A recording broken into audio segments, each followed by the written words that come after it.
Θέλεις αυτό εδώ το ντόνατς με το τέλειο γλάσο που στέκεται απάνω στο ντόνατς χωρίς να φεύγει? Σου έχω την τέλεια συνταγή για τα πιο τέλεια, αφράτα, λαχταριστά ντόνατς που έφτιαξες ποτέ. Πάμε λοιπόν να δούμε τα υλικά που θα χρειαστούμε για αυτά τα τέλεια ντόνατς. Τα υλικά λοιπόν που θα χρειαστούμε για αυτά τα λαχταριστά αφράτα ντόνατς είναι τα εξής υλικά. Θα χρειαστούμε αλεύρι σκληρό, ζάχαρη, ένα αυγό, λιωμένο βούτυρο, μαγιά και λίγο αλάτι και το γάλα μας. Πώς θα ξεκινήσουμε? Σε ένα κατσαρολάκι θα λιώσουμε, θα ζεστάνουμε το γάλα μαζί με τη ζάχαρη.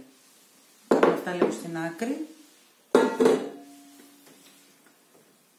Θέλουμε να λιώσει η ζάχαρη, δεν θέλουμε να έχει μέσα κόκκους, να είναι έτσι.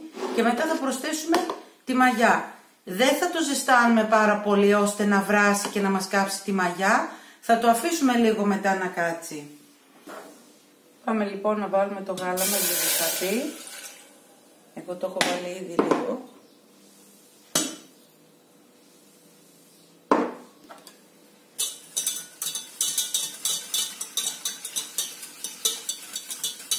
Αυτό θέλουμε. Ίσα ίσα να ζεσταθεί. Και αποσύρουμε από τη φωτιά. Πώς θα συνεχίσουμε τώρα? Κάνουμε αυτά στην άκρη. Αφού έχει λιώσει καλά η ζάχαρη, βλέπουμε θερμοκρασία. Θα το αφήσουμε λίγο να πέσει η θερμοκρασία του, γιατί το ζέστανα λίγο αρκετά. Θα το γυρίσω στον κάδο του μίξερ, γιατί εδώ μέσα στον κάδο του μίξερ θα χτυπήσουμε και τα υπόλοιπα υλικά, οπότε δεν χρειάζεται να χαλάμε πολλά πράγματα. Βάζω εγώ εδώ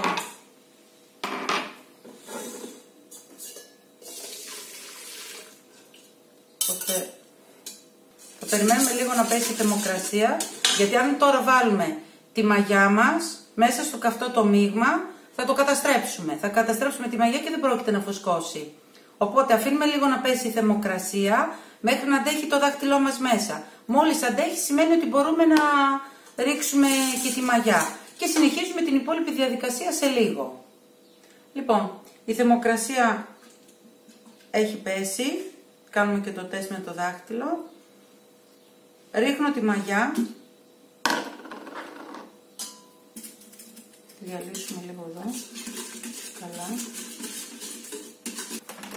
Και θα συνεχίσουμε μετά με αυγό, αλεύρι, το αλάτι μας και τελευταίο θα αφήσουμε το βούτυρο, το λιωμένο.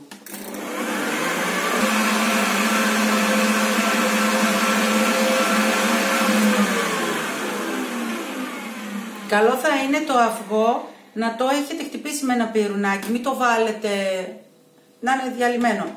Για όλες τις συνταγές αυτό ισχύει, καλύτερα είναι έτσι. Ρίχνουμε λοιπόν και το αυγό μας και συνεχίζουμε.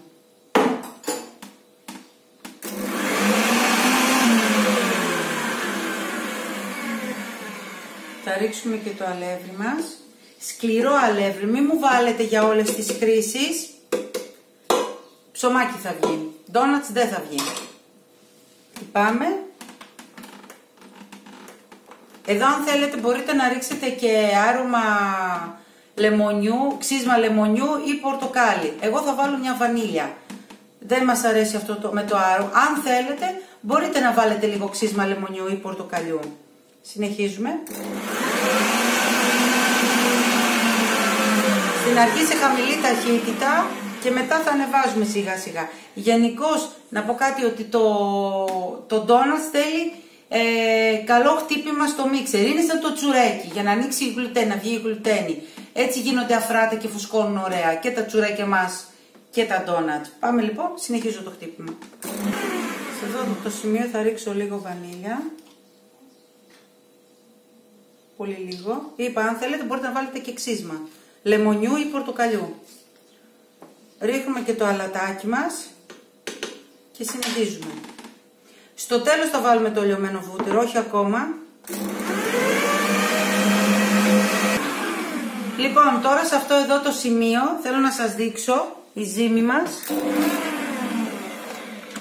Είναι έτσι. Τώρα θα βάλουμε μέσα το λιωμένο βούτυρο. Δεν το βάζουμε από πριν και θα το χτυπήσετε για τουλάχιστον 10 λεπτά. Βάζουμε το βούτυρο.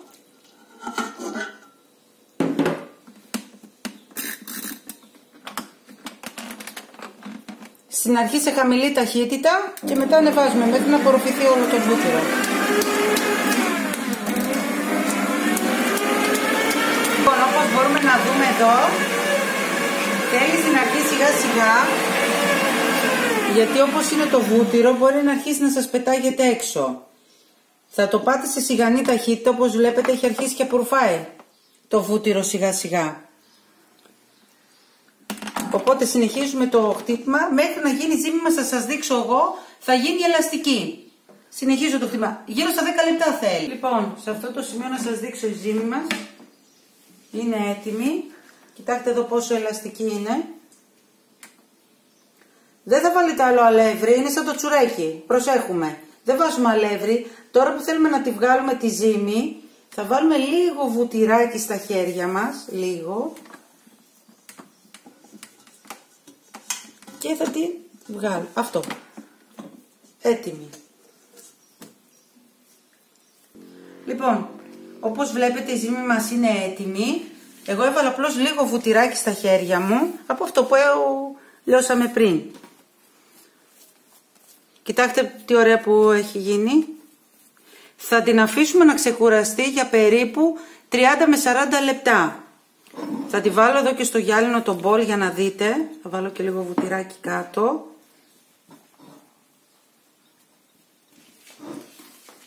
Εδώ. Και θα την αφήσουμε να διπλασιαστεί σε όγκο. Και μετά θα κόψουμε, αν δεν έχετε αυτό εδώ, το τσέπι, θα κόψετε 30 γραμμάρια να ζυγίζει το καθένα. Αν έχετε, με αυτό βγαίνει, θα ανοίξουμε ένα μεγάλο φύλλο, θα το δείτε παρακάτω και θα δούμε τη διαδικασία πώς θα πάει. Θα το αφήσουμε λοιπόν τώρα 30 με 40 λεπτά, είναι αναλόγως στη θερμοκρασία που υπάρχει στο χώρο. Τώρα λόγω ζέστης σίγουρα θα φουσκώσει πιο γρήγορα. Το χειμώνα αργεί. Λοιπόν, όπως μπορούμε να δούμε εδώ, μετά από περίπου 40 λεπτά, η ζύμη μας έχει διπλασιαστεί σε όγκο. Γι' αυτό το έβαλα και σε γυάλινο για να το δείτε. Θυμόσαστε πώς ήταν και πώς έγινε.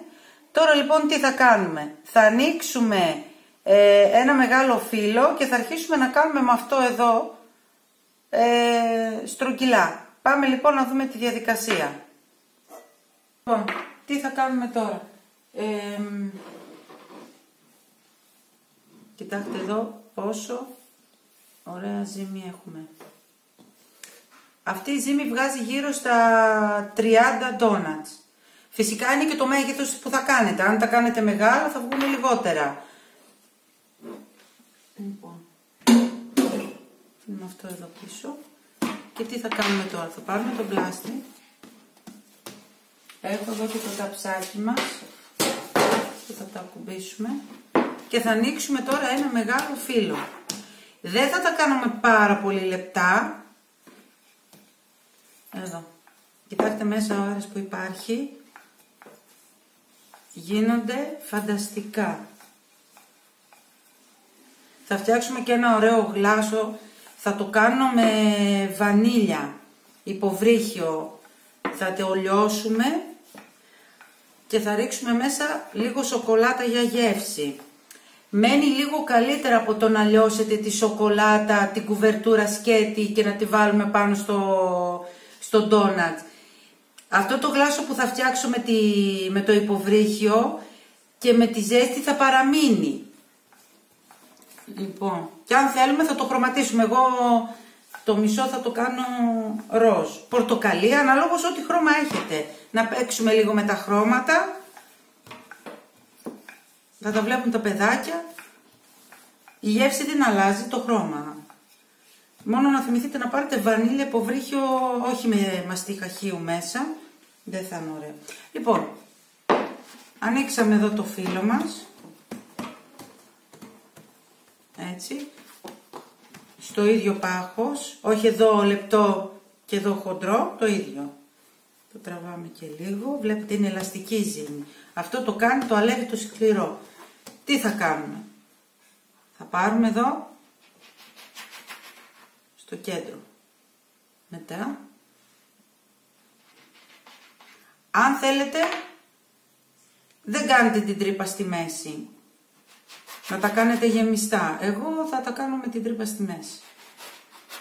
Αφού κάνουμε τα πρώτα, θα τα ξαναζυμώσουμε και θα ξανακάνουμε ζύμη. Βάζουμε εδώ στο κέντρο. Αυτά τώρα θα τα αφήσουμε να ξαναφουσκώσουν. Δεν γίνεται να τηγανιστούν τώρα. Θα τα αφήσουμε πάλι να ξαναφουσκώσουν και μετά θα τα τηγανίσουμε. Τα βάζουμε εδώ. Λοιπόν, συνεχίζουμε τη διαδικασία μας.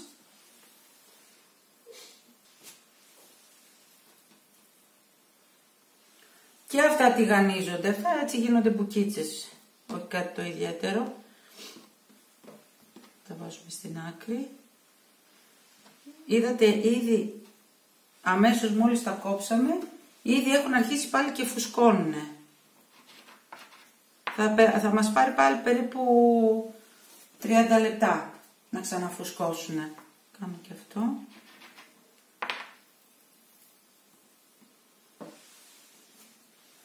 Λοιπόν, τώρα εδώ θα την ξαναζυμώσουμε.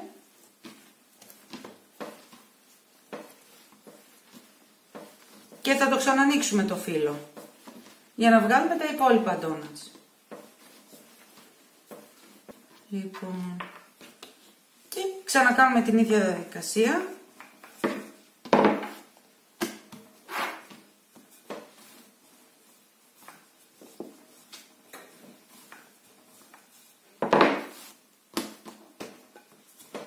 Θέλει λίγο υπομονή.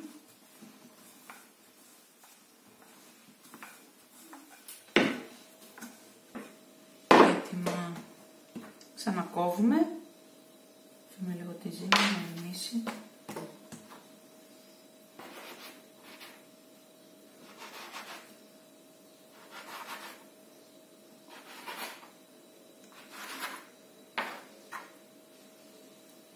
Λοιπόν, τα ντόνατς μας έχουν διπλασιαστεί σε όκο και είναι έτοιμα να τα τηγανίσουμε.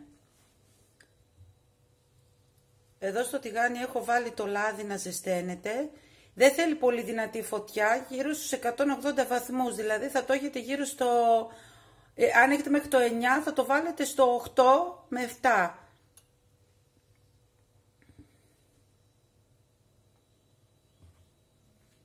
Είμαστε έτοιμοι να αρχίσουμε να τηγανίζουμε. Να είναι ζεστό το λάδι θέλουμε. Αυτό μπορούμε να κάνουμε και μια δοκιμή. Με τα μικρά τα μπαλάκια, αμέσως.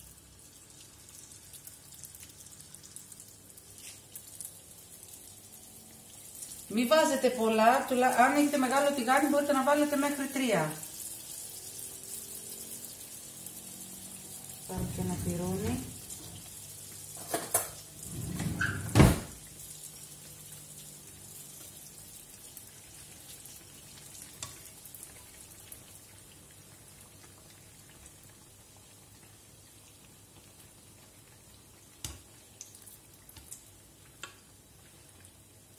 Έτοιμα. Θέλουν πάρα πολύ λίγο, δεν θέλουν πολύ.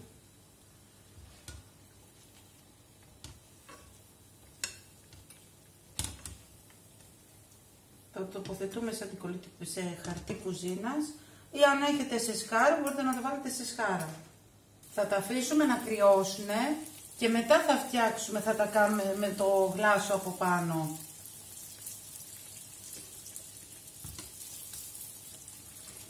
Όχι τώρα που είναι ζεστά, θα λιώσει αμέσως το γλάσο και οπότε δεν έχει και νόημα.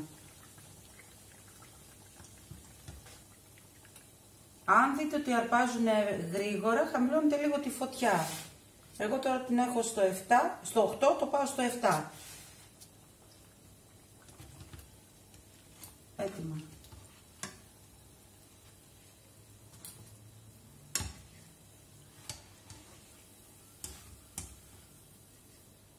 Και συνεχίζουμε και με τα υπόλοιπα ντόνατς μας. Τα ντόνατς μας έχουν κρυώσει, όπως μπορείτε να δείτε, οπότε τώρα μπορούμε να κάνουμε το γλάσο που θέλουμε. Εγώ το γλάσο τώρα που σας προτείνω. Εδώ στο κατσαρολάκι έχω βάλει νερό και βανίλια, το υποβρύχιο, το γνωστό με το κουταλάκι. Είναι καλύτερο από το να βάλουμε την κουβερτούρα, να τελειώσουμε και απλώς να βουτήξουμε μέσα τα ντόνατς και να βγει. Μετά η σοκολάτα απορροφιέται μέσα και δεν μένει ωραίο απ' έξω. Ενώ αν θα κάνετε αυτό το γλάσο τώρα που θα σας πω, βγαίνει, στέκεται πιο ωραία. Τι θα κάνουμε? Θα το ζεστάνουμε για λίγο μέχρι να λιώσει. Αν θέλετε τώρα να το κάνετε σοκολατένιο, θα βάλετε και στα 400 γραμμάρια εγώ που έχω βάλει και 30 γραμμάρια νερό, θα βάλετε 50 γραμμάρια κουβερτούρα. Εγώ τώρα τι θα κάνω? Έτσι για να δώσω και λίγο χρώμα, δεν θα την κάνω όλο το γλάσο σοκολατένιο, μισό θα το κάνω χρωματιστό, όχι να έχει κάποιο άρωμα, είναι χρώμα ζαχαροπλαστικής, θα το κάνω ροζ. Αν έχετε κίτρινο θα τα κάνετε κίτρινα. Αυτό πιο πολύ είναι έτσι για να φαίνονται πιο όμορφα. Αν θέλετε όλα να είναι σοκολατένια τα ντόνατς σας, θα τα κάνετε όλα σοκολατένια. Εγώ θα βάλω και το μισό, θα το κάνω με χρώματα. Περιμένουμε λίγο τώρα να λιώσει εδώ το υποβρύχιό μας. Λοιπόν, το γλάσο βανίλιας από το υποβρύχιο έχει λιώσει. Εγώ τώρα, επειδή θέλω, τώρα μόλις λιώσει ρίχνουμε την κουβερτούρα για να λιώσει και η κουβερτούρα μας και να βγαίνει σοκολατένιο το γλάσο. Εγώ τώρα, επειδή θέλω λίγο να το κάνω ροζ, μερικά να τα κάνω ροζ, θα ρίξω εδώ, πριν ρίξω τη σοκολάτα, θα βάλω εδώ σε ένα μικρό μπολάκι, όση ποσότητα θέλω. Και λοιπόν θα ρίξω τη σοκολάτα. Θα ανακατέψω και αρχίζει να λιώνει. Και έτσι έχουμε ένα ωραίο σοκολατένιο γλάσο, το οποίο θα μας σταθεί κιόλας απάνω στον ντόνατς, θα το δείτε. Λοιπόν, πάμε λοιπόν να ξεκινήσουμε. Τι θα κάνουμε? Τώρα εγώ τα μισά να σας δείξω εδώ τι εννοώ. Τα βουτάμε στο γλάσο, τα γυρνάμε, ελαφριά τεινάζουμε. Έτοιμο.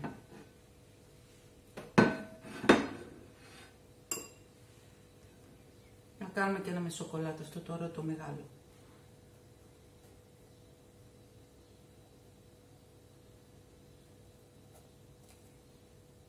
Θα τα λατρέψετε, γίνονται φανταστικά.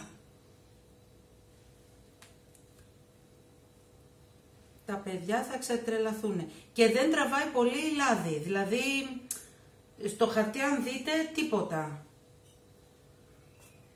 Πάμε να κάνουμε κι άλλο ένα ροζ. Κάτσε να κάνω πιο πολλά σοκολατένια γιατί είμαστε λάτρες της σοκολάτας.